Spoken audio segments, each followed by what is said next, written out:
ഒടുവിൽ നമ്മുടെ മലബാർ അവിയൽ തയ്യാറായി. വിളമ്പുന്നതിന് മുമ്പ് അതിൽ കുറച്ച് വെളിച്ചെണ്ണയും ചേർക്കുക. ഇത് അവിയലിന്റെ രുചി വർദ്ധിപ്പിക്കും.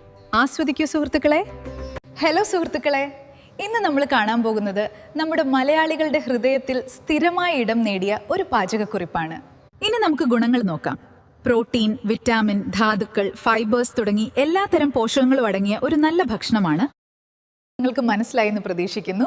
അതെ, ഇതാണ് ഞാൻ മുൻപ് പറഞ്ഞ നമ്മുടെ മലയാളിയുടെ സ്വന്തം അവിയൽ. ഞാനിത് ആദ്യമായി കഴിച്ചത് എൻ്റെ സുഹൃത്ത് യാമിനിയുടെ വീട്ടിൽ വെച്ചാണ്. ഇനി നമുക്ക് ആവശ്യമായ എല്ലാ പച്ചക്കറികളും നോക്കാം.